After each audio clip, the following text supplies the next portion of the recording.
Sa paligid ng arena, hindi na mainto ang bulungan at tila nagtatalo ang mga estudyante kung sa unang laban pa lamang ba ay napagpasyahan na kung sino ang tatanghaling kampyon. Subalit may mabilis na sumalungat at nagsabing hindi pa iyon tiyak. Pinaalalahanan niya ang lahat na huwag kalilimutan ang pambihirang lakas ni Chen Du mula sa Liang City, ang nag-iisang kalahok na naglakas loob at nagtagumpay na linisin ang isang medium-sized na lungga ng mga lobo ng mag-isa. Bukod pa rito, nabanggit din nila ang misteryosong si Ku Jongchan, na hanggang sa mga sandaling ito ay hindi pa nagpapakita ng kahit isang seryosong galaw mula nang magsimula ang kompetisyon. Sa gitna ng lahat ng usap-usapan, tahimik na nakikinig si Chen Do. Habang pinagmamasdan ng entablado, nagsimula siyang magkaroon ng matinding interes sa tapatan nina Zhou Xiaoguo at Wu Zhang. Ramdam niya ang kakaibang bigat ng atmosfera sa paligid dahil batid niyang ang dalawang mandirigmang ito ay kapwa nagtataglay ng pambihirang antas ng lakas.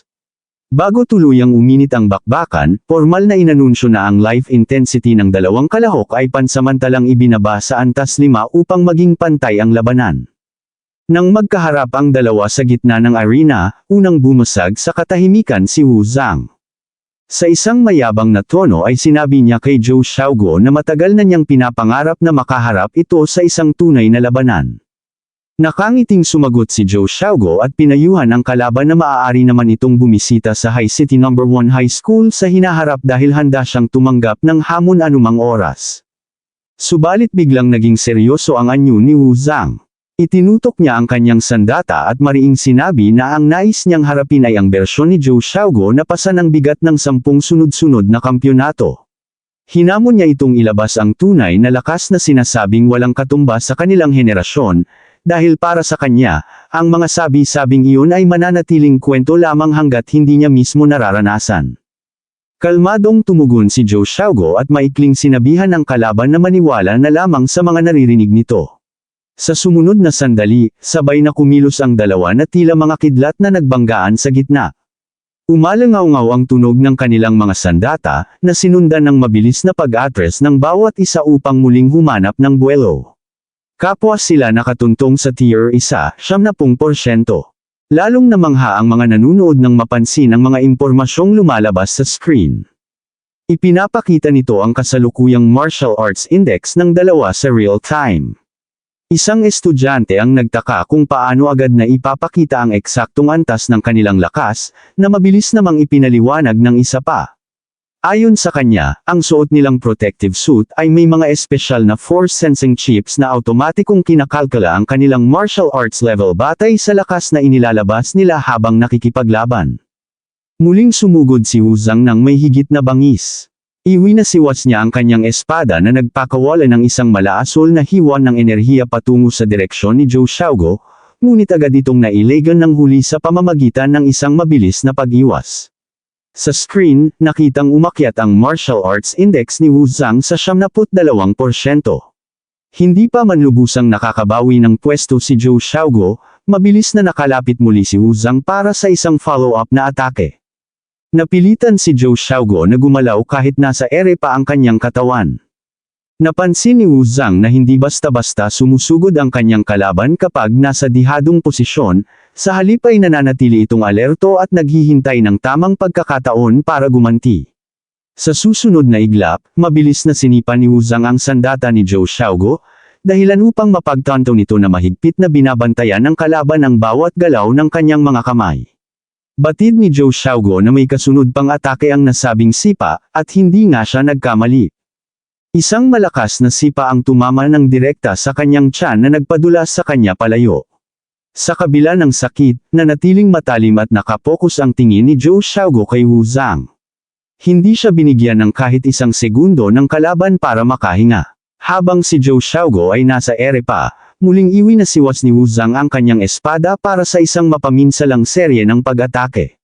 Kasabay nito, ipinakita sa screen na ang martial arts index ni Wu Zhang ay sumadsad na sa 79%.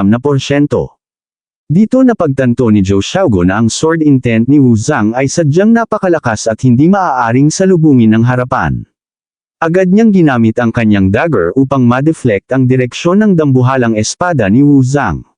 Dahil sa mabilis na kontra-atakeng ito, tumaas ang martial arts index ni Zhou Xiaoguo sa 75%.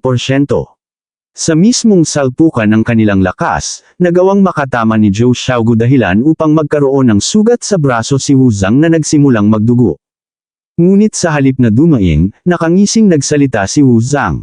Pinuri niya ang talino ni Zhou Xiaoguo sa sadyang paglihis ng kanyang atake upang makahanap ng butas sa kanyang depensa. Para kay Wu Zhang, ang sugat sa kanyang balikat ay sapat ng patunay na ang kanyang hinaharap ay ang tunay na lakas na kanyang hinahanap. Lalong nagulumihanan si Chendo sa kanyang mga nasasaksihan sa gitna ng arena. Para sa kanya, ang tapatang ito ay sadyang kakaiba at puno ng misteryo dahil hindi niya magawang matukoy kung anong basic martial arts ang pinagmumulan ng mga galaw ng dalawa. Sa kabila ng kanyang matalas na paningin, tila may kung anong nakatago sa bawat was-iwas at sipa na hindi niya mapangalanan. Samantala, napakunot-noo si Zhou Xiaoguo habang ramdam ang tumitinding presyon. Malamig siyang nagsabi na nagsisimula pa lamang ang tunay nilang laban bago muling sumugod gamit ang kanyang nagliliwanag na lilang dagger patungo kay Wu Zhang. Sinundan niya ito ng isa pang mabilis na atake na muntik ng ikagulat ng kanyang kalaban, ngunit sa husay ni Wu Zhang ay mabilis din itong nailagan.